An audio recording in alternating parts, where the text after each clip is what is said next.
What are we going to do as a church? Our souls need to wake up. We need to respond to the gospel of Jesus. He said, go into the world. We don't want to deal with reality, Christian. We don't even want to deal with reality, even though we've been saved from this place.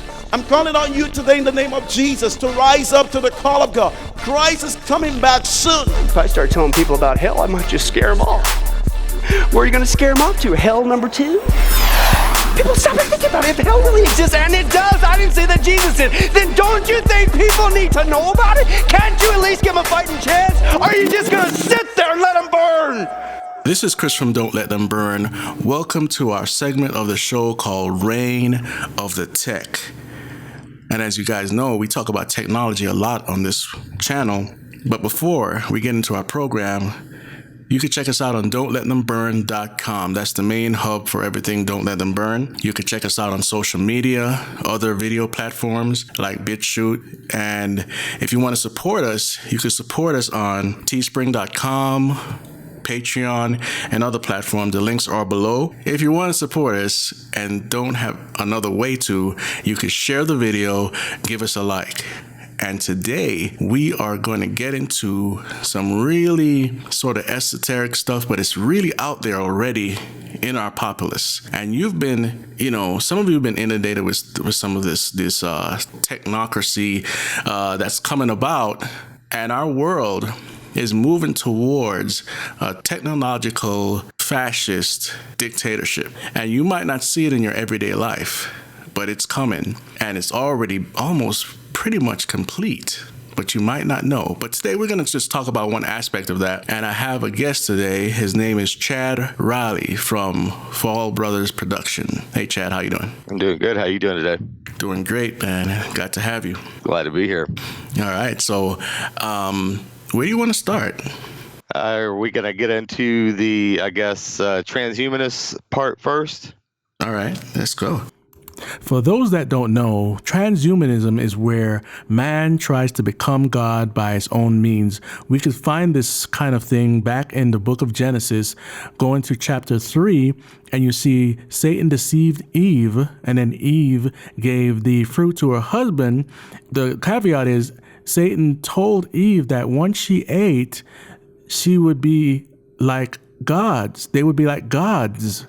Yeah, the transhumanist movement, I mean, it's moved in, leaps and bounds over the last few years. I mean, it was already, we were already keeping our eyes on this probably about 10 years ago, but now, I mean, it's beyond anything that anybody could have even imagined back at that time.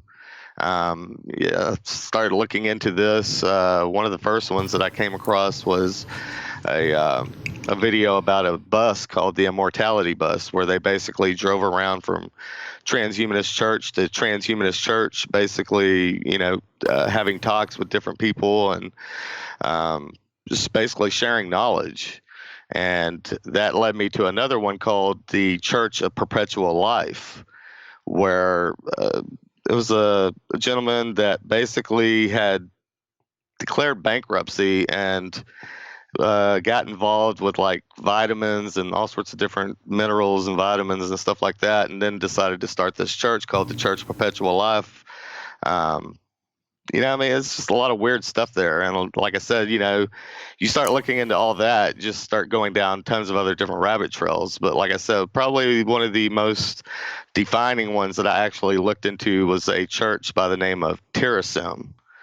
And Transhumanism was the one that really, like I said, if you've never heard of it, you better buckle up, because like I said, you can't even imagine some of the steps that these guys have already taken. It's actually started by some of you people out there probably heard of Sirius XM radio. If you have, then that was created by the Rothblatts. The Rothblatts basically, and like I said, you start getting a lot of weird different territories here, because when you start looking into the Rothblatts, it's like they themselves are really, really big into this whole transhumanist movement period. The founder, actually the creator of Sirius XM radio, he created a AI copy of his wife. It's basically just from like the shoulders up, but it's basically her consciousness put into this robot, and it acts and talks just like his wife. And not only that, but he himself transgendered from a male to a female. And that's another thing that you'll start seeing when you start looking into this whole transhumanist movement, is that transgender and transhumanism go hand in hand. That was another thing that I wasn't really expecting when I started looking into all this. But like I said, when I got into the Tirasim thing, that's where everything really came to a standstill, because these people really are putting their money where their mouth is. And not only are these people that have started the church come from the tech world, but everybody that they are involved with comes out of Silicon Valley. We're talking like Google execs, big time, big players that are mixed up in all this. And these people have not just one computer server, they have several computer servers. And what they are doing is they bring their parishioners in, they hook them up to these I'm not even gonna lie and try to act like I know what it is, but they have things as far as mapping the brain, where they can literally copy your consciousness, they say. And they say that they've done this to over 30,000 parishioners, and this was back in 2014. So, that we're talking 5 years ago. There's no telling how many they have backed up now. But, I mean, not only are they backing up their consciousness, they're making promises to these people, telling them, look, whether it be 50 to 100 to 500 years, however long it takes, as soon as we can take your consciousness and put you into another body, like whether it be robotic, cybernetic, synthetic, whatever, that's what they're telling their parishioners. It's like, you will live forever. Right. For those of you out there that don't understand what the word consciousness translates to, basically what they're trying to say is they're copying their souls. And you've seen this in many sci-fi movies, comic book movies, video games, comic books, sci-fi novels. It's all over the place, and it's been around for a long, long time. Go ahead. Oh, yeah. And, but it was crazy enough when I got to that part. It's like, okay, we're getting into that movie Transcendence with Johnny Depp, where they're backing up the consciousness and all that kind of stuff. But like I said, then it gets even creepier. It's like it takes a turn for the worse, because it talks about not only are they doing that and backing them up on the servers, they have satellites. They are transmitting these people's consciousness out into outer space. And the way that I read it, the way it came off to me is like they're, in hopes that ET might be driving along and pick them up on the, pick up the signal and decide to download them and upload them into some sort of a robotic body or something. And I was like, okay, it was crazy enough as it was, but now you're talking about y'all are broadcasting and transmitting these people's consciousness out into space. Yeah, it's man's attempt to avoid God's wrath, or the decaying of the body, the consequences of sin, which after death you have to go somewhere, right? And they're trying to avoid this by becoming what seems to be godlike, but it's not. Yeah, and not only is it like godlike, it's basically they think that they can do whatever they want and not have to answer for it. That's the main thing, is that, they think that if they can get into another body, that, basically they can live forever, that they can just do as they please. Well, that's true till Jesus comes back. Once he comes back, the party's coming to an end real quick. Absolutely. And like I said, you've seen this in different movies before. So it shouldn't come to a surprise that people are actually trying to do this. And when you mentioned the transgender thing, and, for people that don't know, a lot of these old pagan gods, they would switch genders, like Inanna. Or, there was some of the other ones. I can't remember the names right now, but Inanna is one of them. And you'll see this same deity, if you want to call it that, in different cultures as a male. Baal is another one. So don't be surprised that this is happening, because the Bible says from a person as a child, their intentions are wicked, and the only way to change that nature, that original sin nature, is through Jesus Christ. Go ahead. And the whole thing, like you're saying, I mean, it's like this whole debauchery. It's like this is all by design. It's like they wanted to make homosexuality okay, and it's like once they did that, then they wanted to make transgender okay, and now it's like they just keep taking it further and further and further. And it's like we know that pedophilia and all this other stuff is going to end up they're going to be pushing that as well, because that's the thing is like they have to take everything as twisted and perverted as they can to basically desensitize everybody to what is coming. Right. And that what does that do? It breaks the family unit down even to a point where they won't need women anymore. That's what's going on in genetics right now. They won't need a woman to have babies, and they're trying to implant the womb of a woman into a man. So it's getting crazy out there. But no, you're right. It is an attack. It's attack on the whole family unit, period. Because I mean, look at places like Japan. It's like most of the men that live over there, they're like in their 35, 38, somewhere in there. Yeah. They're not even married. They don't even want to get married. It's like they don't even want to have families. I mean, that's the point that we're getting at. It's like everybody's like, I want to do this, I want to do that, I want to live my life on my terms and do everything I want to do. It's like that's the last thing people are even thinking about nowadays. Yeah. They think about going to college, getting a decent position somewhere or something like that, but having a family and kids, you don't hear people talking about stuff like that anymore. No, speaking of, the children aspect, China came out with their one-child policy decades ago. And now when we look back, we see that even in our culture here, that we were not encouraged to have 5 kids, 10 kids, 13 kids like it was before. We're encouraged to only have 2. It's in the posters, it's in the TV shows, 2 children, that's it. Because it's a part of the programming to keep our population down to a few, even though, we still, different cultures, they still love to have multiple children. And that's the way God designed it. Go ahead. Yeah, I mean, that's what it's all about, be fruitful and multiply, and to basically get out there and spread the word. I mean, that's what this is all about, period. Yeah. So with this whole immortality thing, with transhumanism, again, for those that don't know, they are trying to put their consciousness into robots, into holograms, into what you would call an avatar or a clone, whatever they deem fit.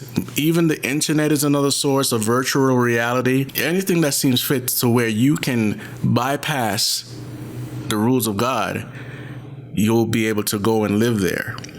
And yeah, I mean, I was talking to Justin earlier. We were talking about the Matrix, and I brought up the whole thing about where Morpheus was basically saying, what is real? How do you define real? What you can smell, what you can see, what you can taste, what you can touch. He goes, if that's real, he goes, then basically it's nothing but impulses that your brain perceives. It's like. And, it's like you think about that, and like Gon Shimura of Face Like the Sun and Canary Cry Radio, oh goodness, what was it? Probably about 7 or 8 months, maybe a year ago, he did a video on the EMS, the EMS. Did you? Right, yeah. We remember that? Yeah. Mm-hmm. Yeah, he got into that. And I mean, that right there is like, okay, well, now we can take things and we can kind of flip it, because, I mean, think about that. If you are backed up digitally, okay, it's like, let's say that they can't plug you into a digital world like that EMS, because those M's, that was crazy. I mean, I love Gons. I mean, he blows my mind so much, it's not even funny. But now he got into that and was talking about this, that basically it's a virtual digital world with these virtual digital people that are living within it. But the thing is, what sets them aside is that they basically can determine, if this, okay, let's say that there's a copy of me and a copy of you in there, and let's say that I'm not doing as well as you are, well, then they can delete me and they can create another you, and then there's 2 of you. Right. And sorry. Yeah, and then it gets off into the whole thing where basically, I think if I remember correctly, he said that in 2 years of our virtual reality of time, what we perceive as time and space, 2 years would elapse, but inside this virtual world, that could be the equivalent of 2,000 years. And so what he was saying is that these things can literally, surpass us leaps and bounds. We're talking thousands of years in a matter of just a couple of years. Right. And they wouldn't really care about us. We're like fleas to them. Yeah. I mean, we would serve no purpose to them. I mean, that's the thing is, we can't fully appreciate movies kind of like that we grew up with, like the Terminator. It's like until you really fully understand just how easily, and this, okay, I'm going to come right out and say this. I don't say this to a whole lot of people, but I'm going to come out and say this because I'm pretty sure you're probably going to agree with me. I mean, when I think of technology, the first thing that comes to mind is the fallen angels. That's the first thing that pops to mind, because this is what I tell people that, they're like, why are you so anti-technology? I'm not anti-technology, but I know where it comes from. I know where it stems from. Yeah. Because this is knowledge from heaven that was passed down to their children, not necessarily humanity, but to their children, which was the Nephilim. Yeah. And we know that they were far more technologically advanced in the past than we are today. That's why the whole saying, there's nothing new under the sun. Why do you think that saying even was, why do you think Solomon said that? Yeah, it's totally true. The more we find out in this era of technology, the era of expansion of information, the more we go back, the more we see that these weren't just, people dragging their knuckles, and even though we can't visually see what was there in the antediluvian world, we have historical records, we have stuff passed down probably from Noah's sons or whatever we get a glimpse into that world. Plus all of these entities that are coming to humankind for centuries, for decades, for a millennia now, given a secret knowledge. What do? They tell you about Atlantis, and they tell you about tech that we can implement into our world now. Go ahead.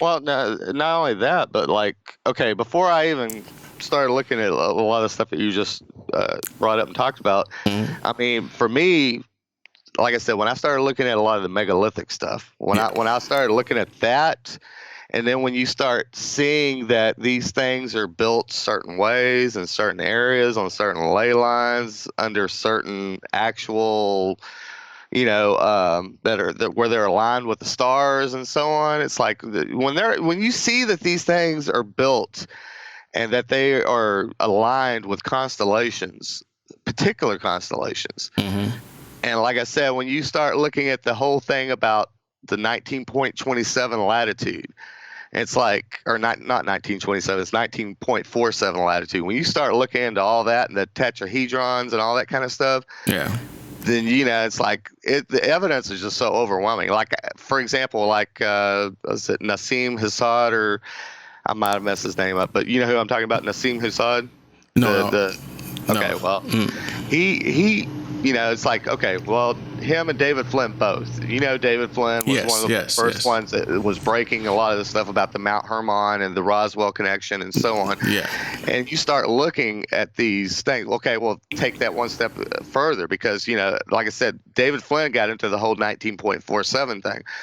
Well, then I ran across this Nassim Hussain guy. He's like a physicist, and he'll blow your mind. I'm not even lying. I don't agree with everything he says, but some of it is just so mind-blowing, because he was talking about not only here on Earth, but out in the solar system as well. Because when you look at the 19.47 on Mars, what do we find? Well, the gigantic Mount Olympus type volcano that's on Mars? Yeah. Guess where it falls? Right on the 19.47 latitude. Interesting. And not only that, but all of the sunspots on the sun, where they always fall? Same place. Exact same place. And like I said, you just keep seeing this over and over and over. And I was like, and the way he describes it, if you were to take a triangle and you were to turn it upside down to where the tip was pointing down, and you were to put that inside of a circle, those 3 points where the triangle touches, that's the 19.47 latitude. And the way he describes it, like I said, I can't even do it justice. Like I said, if you want to look into it, like I said, have at it, because I'm telling you, once you look into a lot of this stuff, it's like there's no shadow of a doubt that they were far superior, technologically advanced. And like I say, when I say far superior, I'm talking like stuff like Star Trek, Star Wars. I mean, they were far more technologically advanced than we are today. Because, like I said, today we're still living in the Stone Ages compared to where they were at. Right, and I don't want to give away. I have a ton of stuff I want to say with to correlate with what you just said, but it's going to be in my documentary, so I don't want to give away too much. But if you're out there, look into the Council of Nine. Look into the Clockwork Elves. Look into these. There's a lot of stuff that's been coming from these so-called aliens, but they're really just spiritual forces. When you look into other religions, like say Buddhism, which is a derivative of Hinduism, you'll see that these animal spirits, they're not literally animal spirits. They're demon and fallen angels. They're telling these people secrets to let them know that the reality that is much bigger than what we perceive. And that's not necessarily an evil thing, it's reality, but they're fooling these people that they could become, again, gods. A guru is a god man, okay, or that person wants to become now an ascended master. And they believe that they can come back as another, a bird or flea or another person, whatever the case may be. But the whole premise is they're teaching them tech. Go ahead. Yeah. Oh, yeah, you're totally right. And in fact, we broke that down in Hollow Earth. That was one of the things that we got into when we were looking into the Vril and the Thule Society and all that. I mean, we got Maria Orsic, and then you got Sigrun. They were two of the Vril maidens. They were the two main ones out of all of them. And the thing is when they contacted the Vril, they were trying to get in touch with a Nazi officer that had passed away, that had information that they needed that they never got from him before he died. That was what they were tasked with doing, was make contact with this individual. And what they ended up making contact with was some entities that said they were from the Aldebaran system.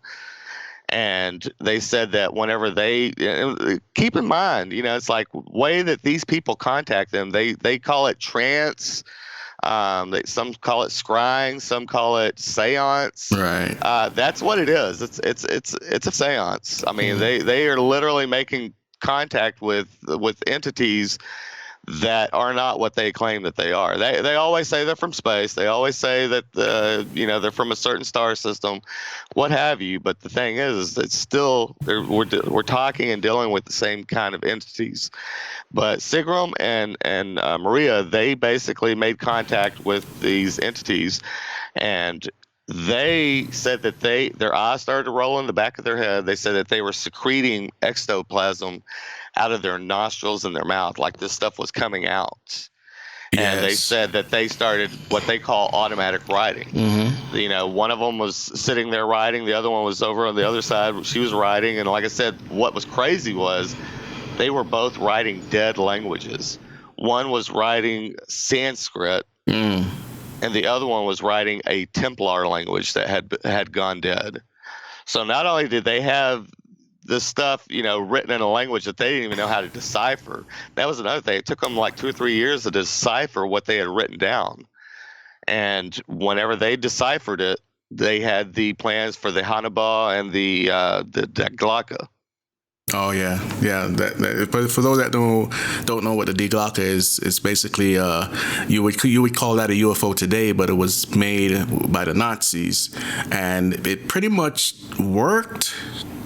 But I don't think it was complete. Was it complete? The Daglaka, yeah, they were both complete. Yeah, okay. That was the thing. Yeah, they had both of them complete. The Daglaka was the one that they referred to as the Bell. Yeah. And they said that it was something that either it had the ability to travel through time, or it was an interdimensional way of transportation. There you go. And here's a key for those that don't know again.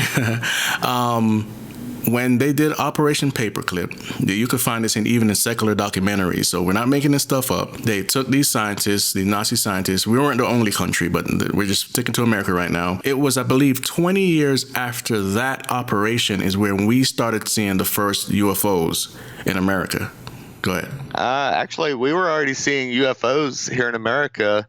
I mean, the earliest one that I know of was the Aurora event that happened in Aurora, Texas.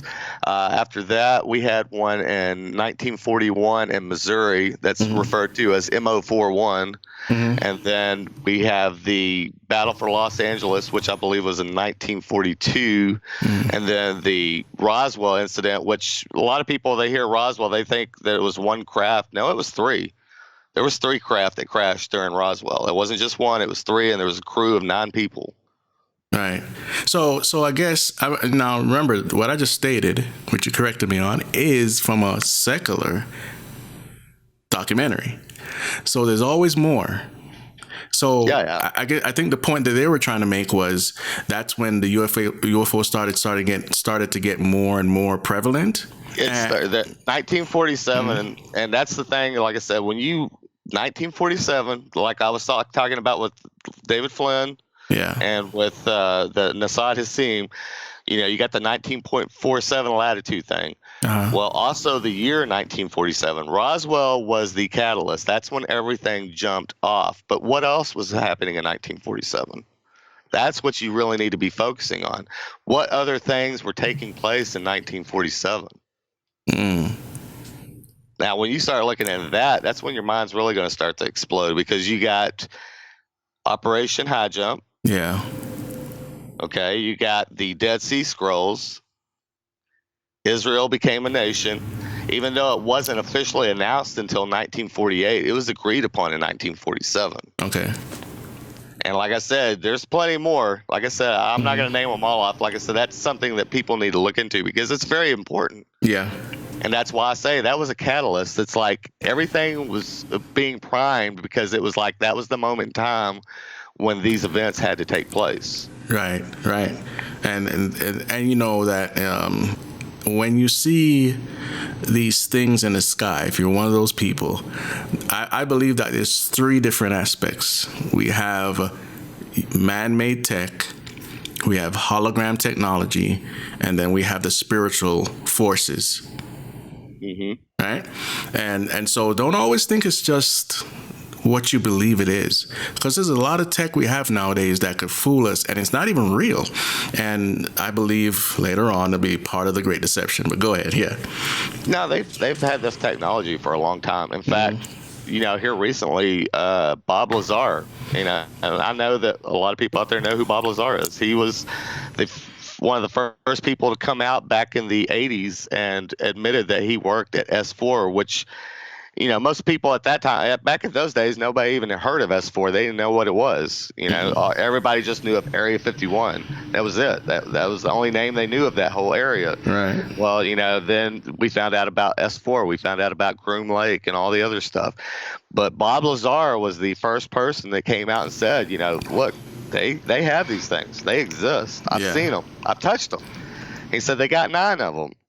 And then, like I said, it's like he kind of fell off because, a lot of people eviscerated Bob Lazar. They tried to tear him apart and say that he didn't know what he was talking about or he was a disinformant or whatever. And it's like, I never got that feeling from Bob Lazar. I always believed what he was saying. Yeah. And the thing is like he said so much different things, like the whole thing about Element 115. He said that 10 years before they ever even announced it. Remember that? Yeah. Remember that? He got into Element 115. He said that's what makes the anti-gravity possible is Element 115.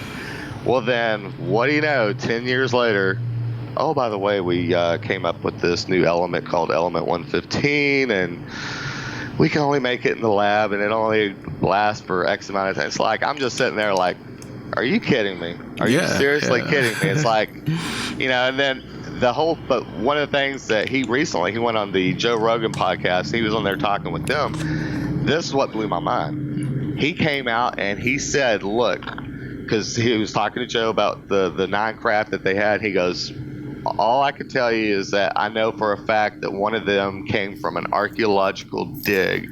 And when he said that, not only did their jaws hit the floor, my jaw hit the floor. I was like, are you kidding me? Wow. It's like you just coming right out and admit, you know, basically everything we knew about the Vimanas and so on, you just verified it. You know, you just gave us verification that everything we ever knew about Vimanas and all that is completely 100% accurate, that, you know, these were basically craft for the fallen angels, you know? Yeah. And we get into that with the Merkaba and all that kind of stuff, but I'm saying it was you know, it was basically letting us know that we were correct. Yeah. You know, and there's a lot of stuff on the internet, but when you go and really research the people that are credited, documented, they had security clearances, real security clearances, not the weird stuff, you'll see that they were telling the truth the whole time. Yeah, go ahead. Yeah, I mean, like I said, that was just one of those things. Like, it's been a lot here lately. It's just a lot of things. I've just been getting verification here and verification there, and it's just like something's coming. You know, it's like this is ramping up to something. Yeah. Because, you know, I haven't been getting stuff like this in quite some time. It's been a while since I've had it hit me like this, but yeah. Well, from where we started to where we're at now, what we see is that these fallen angels are, I believe they're just trying to make Satan's kingdom sort of like heaven. Because we don't know what heaven looks like. I believe there's a civilization there. We're not just on clouds plucking harps and all this other stuff, you know? And the book of Revelation really describes some of that, but it doesn't get into buildings and, you know, all this stuff. But we have to take it in practicality that there got to be a civilization there. Souls go there, angels dwell there, and God's throne is there. But things in heaven are somewhat replicated on earth. Would you agree with that? Not only that, but a lot of people, when you ask people about heaven, they really can't tell you a whole lot. You know, It's like you'll usually get the you know, the original, like, well, we're all going to be sitting around singing Kumbaya, and this, and it's like, no, and no, stop, please, dear Lord, stop. It's like, that's not what it says. It's like, you need to go back and reread it, because it talks about there's going to be, you know, we're going to have new bodies. It's going to be a new earth. It's, you know, we're going to have functions. You know, we're not going to be sitting around singing Kumbaya all day. It's like, we will have new lives and new responsibilities and new jobs. Right. And I believe that what we are doing in this world today, right here, right now, this is kind of like the resume for what we're going to be doing in the next life. So, you know, if you're reaping everything in this world, then, you know, might not make it to the other side on the other one, but you know, it's like, even if you know, you're doing what you need to be doing, you know, the biggest thing is just make sure that you've accepted Jesus and that you're trying to lead a righteous life and to turn and repent from your sin. But, you know, it's like, you can't just leave it there. That's not, you know, that's not everything I need to do. I've check. Okay, I'm good.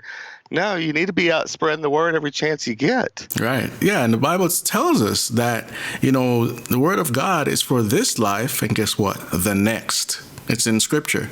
So when we think of the next life, we don't think that, oh, I need to read the Bible and stuff. His word is to be studied forever, because that's his heart, you know. And even though we'll be in a different state, the Bible is clear.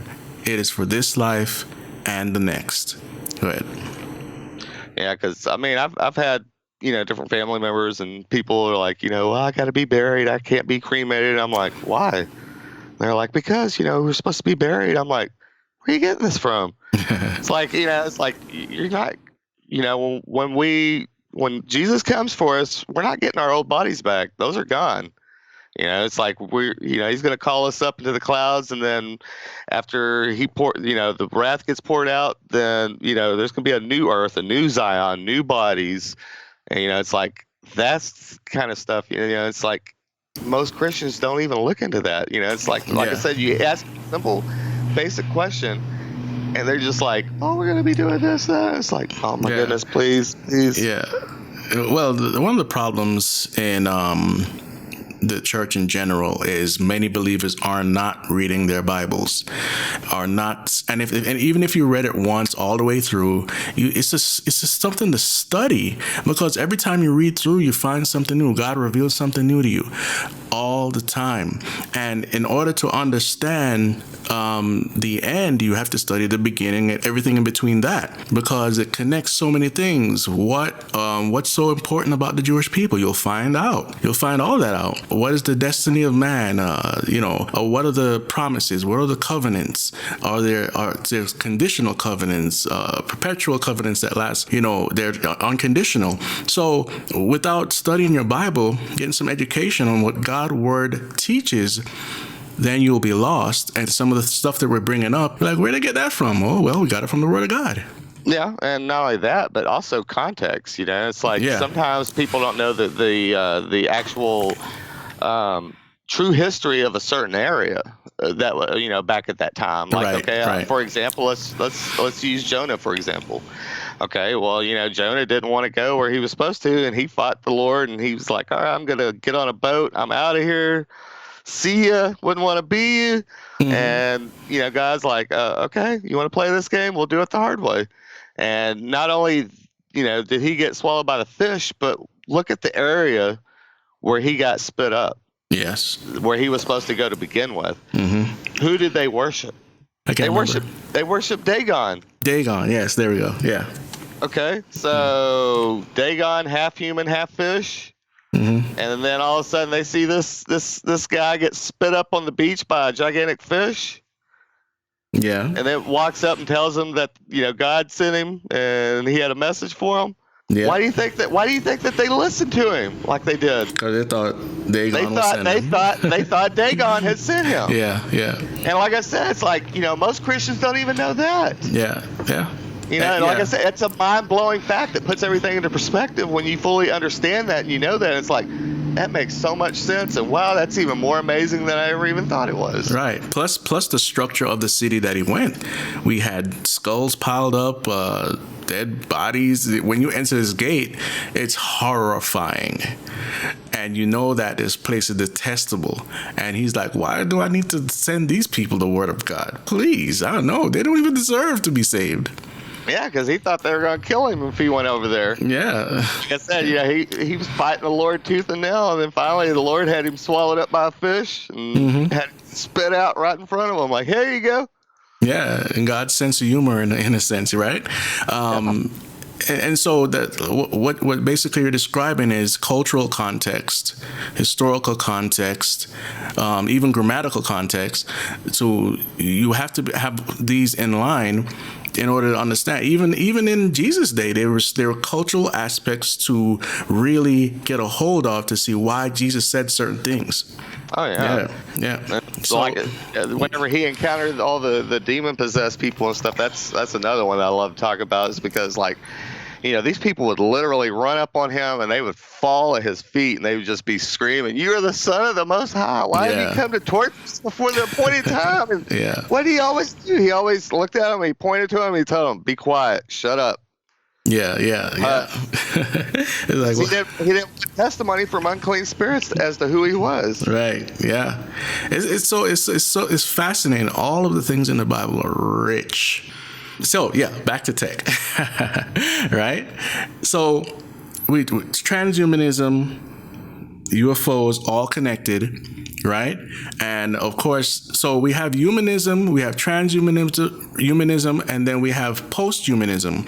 They want to take us to a place where humanity doesn't exist. And this boils over into the idea of comic book heroes, or what you would say superheroes. And the word heroes go all the way back to the Nephilim. Why does mankind want to take us to this place? That's the bigger question here. Of course, it all has to do with the same idea of becoming gods, but this delves into a lot of things that people don't believe is happening. Depopulation. We talked about the sexual alternative lifestyles.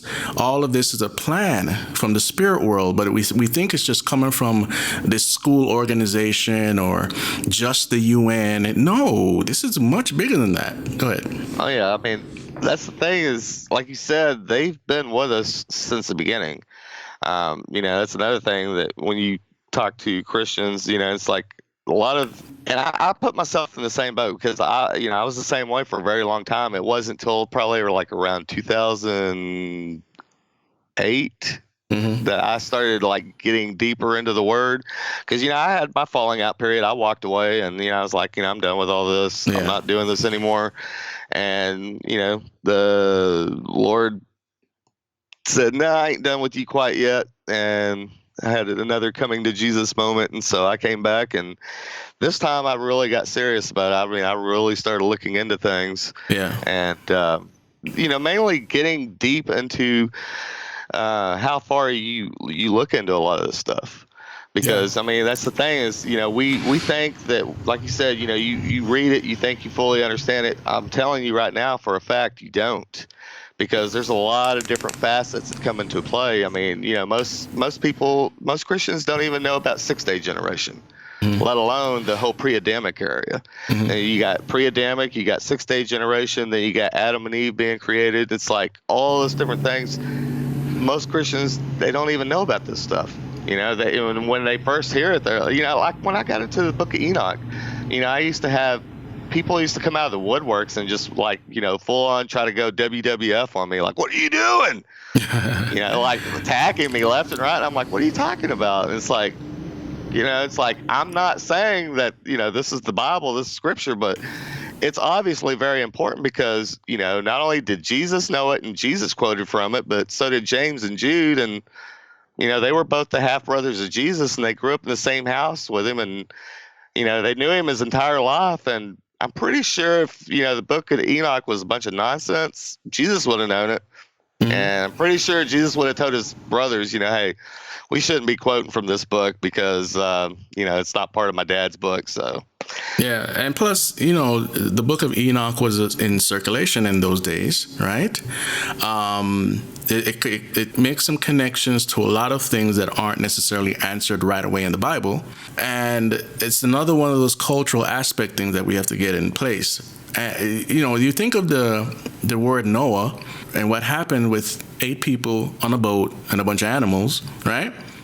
This is reflected in other civilizations. They might not say the word Noah. They might say Noe or whatever, however they call it in their tongue, but it's reflected. There's over 2,000 flood stories all over the planet. There you go. And so that tells you that the word of God, we don't need that, validation, because the Bible declares it, right? And if we believe but it's nice that when you see these little, the I's dotted and the T's crossed and stuff like that, it's not warranted, it's not needed, like you said, but it's nice when you run across it and you're like, yeah, and it makes you be like, whoa, wait a minute. All of these people, all of these civilizations or country, whatever you want to say, they validated. And not only that, it shows that evolution, this theory, is a bunch of garbage. Oh, yeah.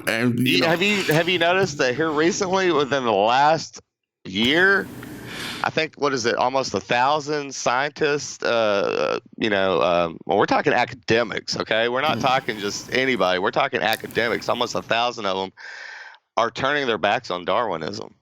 Yes. And I was just like, heck yes. And some people might be questioning now, so what does this have to do with tech?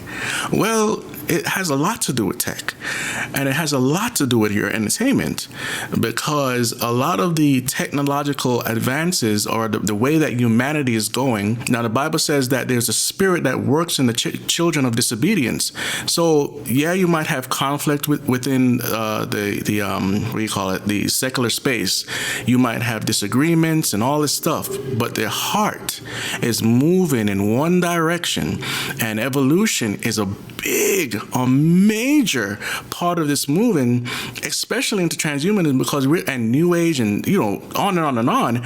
They're saying that we're going to basically surpass humanity in our next evolutionary push, and that's where you become a hero, a god, whatever you want to say. that's the premise. That's the reality of why they're pushing this, not just to save lives or whatever. You go ahead. I know you want to add something to that. Well, no, the biggest thing about evolution, period, was that it was an attack on Jesus Christ, period. Yeah. You know, that's it, plain and simple. I mean, anything to point away from anything that points to the Bible, go with that, do that. You know, we must do that at all costs. We must do anything but let it point back to Jesus Christ or the Bible. Can't have that. Right. And that's, because you look into the whole thing about, before, what was it, it was the late 1800s when the word dinosaur came about. Before that, they didn't refer to them as dinosaurs. That was a term that came up in the very late 1800s. Before that, everybody referred to them as dragons. Right. And how many times do you see the word dragons in the Bible? Unicorn, centaur, and so on. It's like, satyrs. Yes, we're talking about supernatural things because the Bible, is a supernatural book. Right. We might be living in this three-dimensional reality, but we are sandwiched in between the supernatural as well. Yeah. There is a supernatural battle going on, and we're caught up in the thick of it, whether we know it or not. Yeah. Hey, I watched the movie Godzilla the other day, King of the Monsters. And in this story, it's all about evolution, of course. But these titans are coming back, right? And Titans could be connected to the Nephilim as well. And what there's this big, talk about, well, the Titans are coming back and this is their world. We are just a virus. That's an evolutionary talking point, right? We are a virus, and they are the only ones that can basically purify the planet. The only ones. So right there, you take Jesus, God, out the equation, and then look at this. There was a mountain, and a mountain is always a spiritual place in the Bible. There's a big three-headed alien god from another planet standing above a cross, saying basically it's an allegory to say this is going to get rid of this other thing. And that's what the movie's about. Okay, so go ahead. Yeah, I haven't seen that. I have watched like Attack on Titan and things like that. But yeah. I mean, you what is it? The Native Americans here in the United States, some of the ones that Tom Horn and Steve Quill have dealt with, different tribes, basically told them that they know where the bodies of the giants are buried in various mountains, scattered throughout the United States. And they even pointed to one where they were at the Four Corners area, pointed out to a mountain range. They said, we know they're out there. And, of course, they weren't going to take them out there and show them, but they said, we know where they're at. And we said they were saying that they know that they're going to return. They're going to come back. Mm-hmm. Yeah, and it's not far-fetched. Especially with epigenetics, the stuff going on there. Even if it's not, say, a tribe or giant that's off in a rainforest somewhere, if they've had the DNA, that's all they need. They can create them right now. Well, remember they said that they found or they encountered one in Kandahar. What was it, 2009? Was it 2009 when they had they had the encounter out there over in the Middle East somewhere. The Kandahar giant, and supposedly they killed it and they flew it to Wright Force Patterson Air Force Base here in the United States. Yeah, and this is documented, everybody. If you haven't seen the documentaries that you're referring to or the articles, this is documented. It's not, science fiction. Yeah, they said he was, what, a 15-foot giant? Yeah. If I remember correctly? Yeah, I think so, yeah.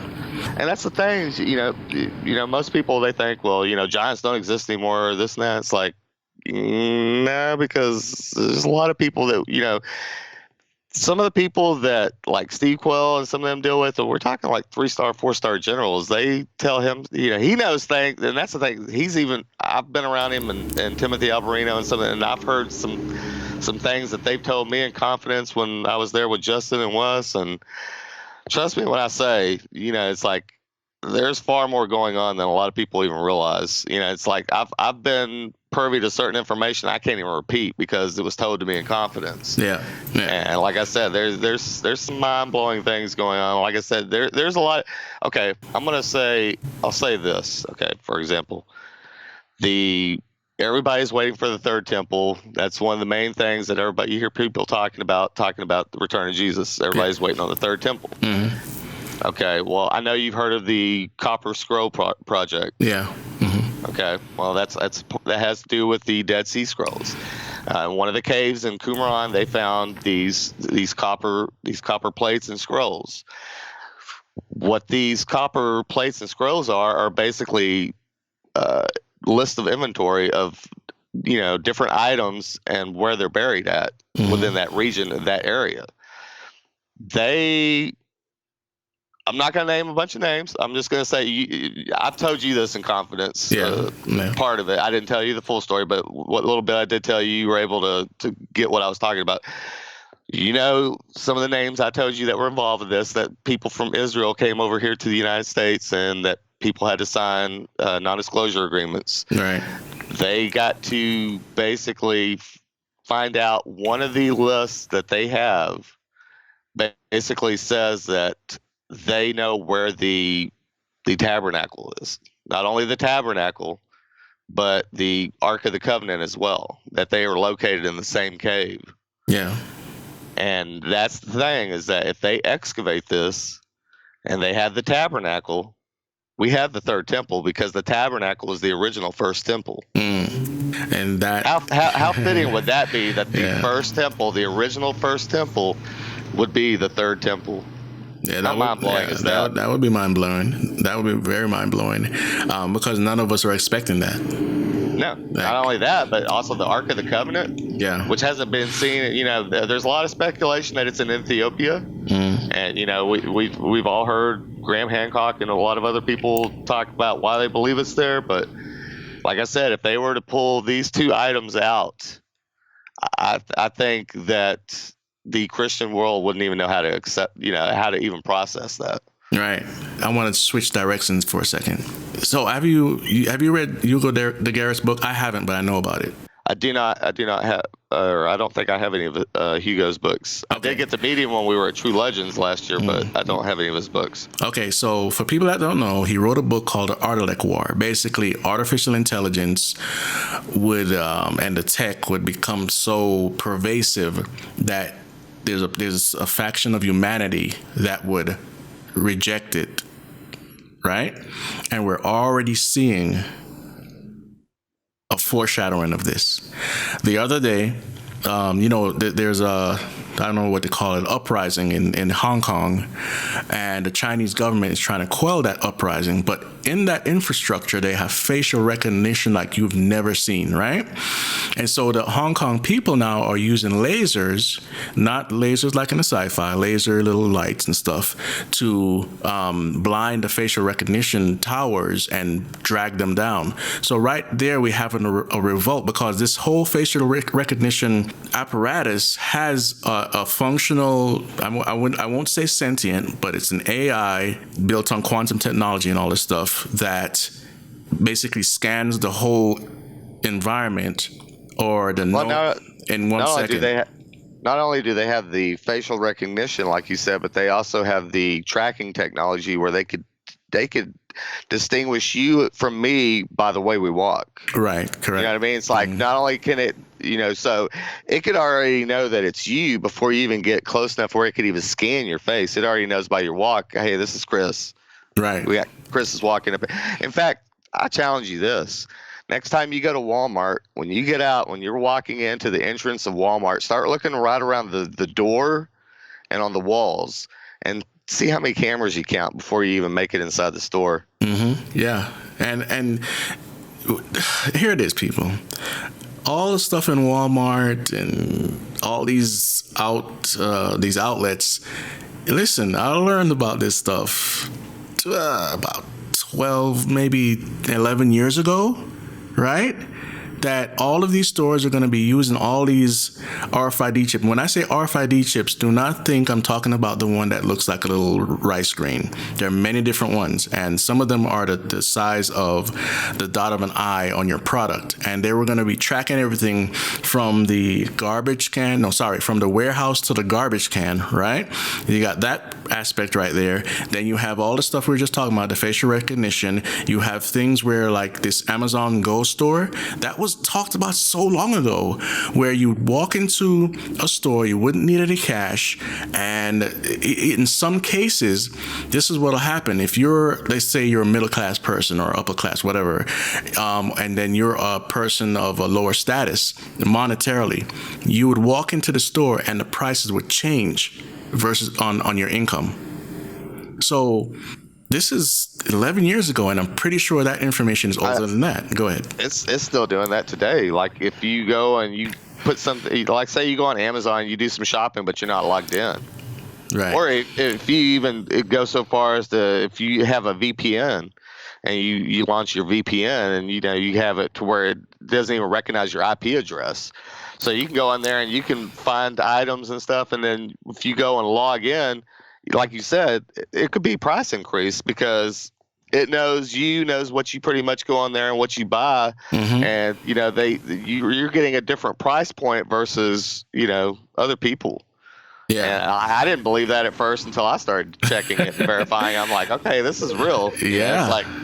Yeah, and years ago I learned about it, and all of the change, you name it, they're all getting involved with this because this is the way of the future.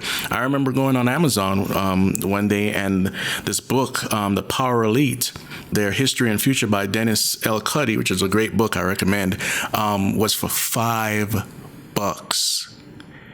I went back months later, $30-something. And there's some copies that are out there for $300. That's offline, of course, but I'm just saying, here it is. We're living in a time where, as the show is called right now, this segment of our show, Reign of the Tech.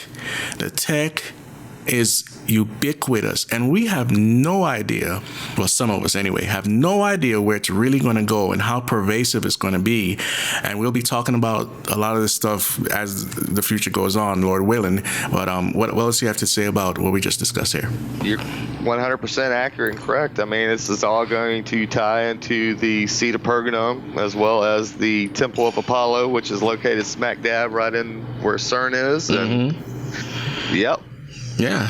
That's the thing, is that that's the thing, that's the most important thing. If you take away anything from this conversation, what is technology? Where did it come from? Where did it originate? And if you think that it just originated within the last 100 years, you're sadly mistaken. Yeah. Like Solomon said, there is nothing new under the sun. Well, here's a clue. I want you to do your homework and go search the word technology and go to a site that does etymology, and what you'll find out, technology, going back to techni and another word, it really comes back to craft, right? And in some cases, this craft is, lo and behold, witchcraft. Or what's the other word for like mixing chemical? Alchemy. Pharmakia. And so don't be so surprised that it's tightly knit with the occult. It's just that technology in and of itself isn't necessarily evil. So we're using technology right now to broadcast, we record and all this stuff. But in the wrong hands, what do we get? We get bombs.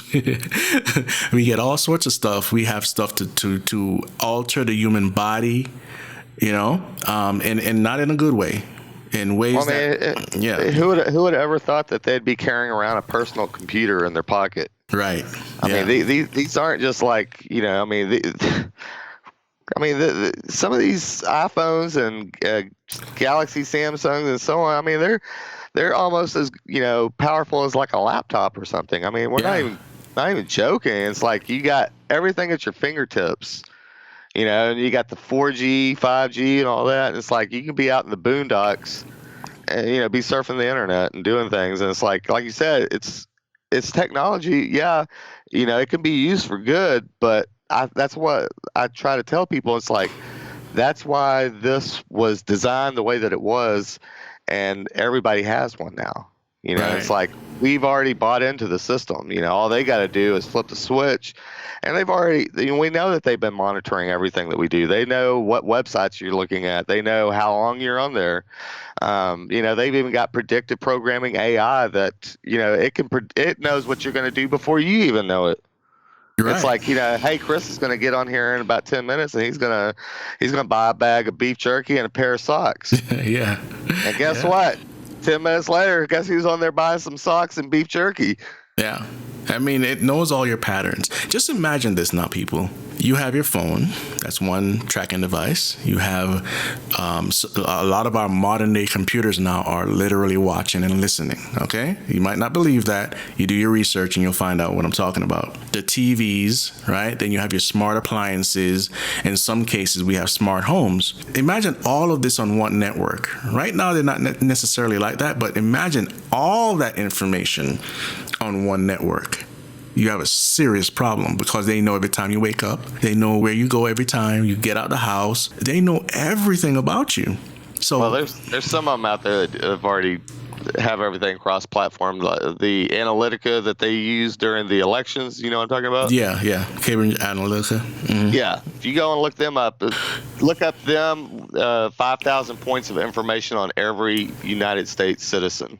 Right. Go look at that. Yeah. They know 5,000 things about you, your children, your husband, your wife, daughters, whatever. They know everything about you. Right. 5,000 points of information on every single one of us. Yeah. Here's another key point. When you go to a new website that you've never visited before and you have to create an account, why is it that they say you can log in with Facebook or log in with Google? I mean, I need you to think about that. Why? It's because with your account on Google and your account on Facebook, more than likely, not all the time, but more than likely, that's really you. So it's a trusted gateway to your personal information, especially Facebook. Well, it's also ease. I mean, you go in there and you're like, oh, I don't have to type all this. I can just click that. Right. It's like, it makes it so much easier. But like you said, now, it's like now Facebook and Google, like you said, and that's the thing. They are one and the same. I know a lot of people think, well, Google and Facebook are separate. No, they're the same. And they've been joining forces for a while. Oh, yeah. Big time. Yeah, but you're right. They are the same because you watch the money. Where did the money come from? And it goes back to these agencies, these alphabet agencies. So I don't know. You have anything else to add? We covered quite a bit in this one. I mean, we didn't get too far into like the AI and all that, but like I said, I think we hit on pretty much a good amount of it. All right. Well, we can come back and visit AI. Well, we're going to have to come back and revisit AI, and that's going to be a reoccurring topic regardless, But I hope for the listener that you got a lot out of this, and I want to remind anyone that's listening, if you're not saved, today is the day. Jesus Christ came from heaven to die for the sins of the world. We're born in sin. And he is the only way out. He resurrected on the third day. That's the key. He is the true and only real God-man. He didn't have to come and do this, but he had a plan of redemption from the beginning of the world, or before even the beginning, where he knew everything that was going to happen. So he has a plan for you. He had a plan for me. And the difference is we accepted it, and now we are walking in eternal life. You might not believe that, but I hope that you believe that today. Trust in Jesus Christ and Jesus Christ alone. The baptism doesn't save you. Holding the Bible in your hand and reading it doesn't save you. It's the work of Jesus Christ. And I hope that today you put your trust in that. Anything you want to add? That's what this is all about, is to have a relationship with our Creator. I mean, hands down, it's amazing to think that he came from heaven into a flesh and body and walked amongst us. That our Creator came and cohabitated with us, had a personal relationship. Before that, he was coming down, he was talking with Adam. That's the thing, is he wants to have a relationship with each and every single one of us. But that's the thing, is we have to be willing to take that first step. Yes, indeed. Chad, thank you for joining us. It was a great conversation. My pleasure. Yeah, so if you enjoy this program, again, please share. We have a lot of information that we're going to be bringing to you on this segment of our program, Reign of the Tech. And remember, don't let them burn. I want you to think of a time when you had control over your mind. Now think of a time when you let anything into your subconscious. Have we been led to a critical junction by unseen forces? What does this mean for the future of mankind? What have you been trained to believe about UFOs and aliens? Have you been deceived? Are you waiting for something to show up? In this groundbreaking documentary film, the veil will be lifted, your eyes will be open, as the truth is exposed like never before. We are not alone, but they are not what you think. Disclosure is near, so what will be the event? The one event that will fool the global population in the last days? Find out soon as we uncover the alien deception. Entertainment Frontlines.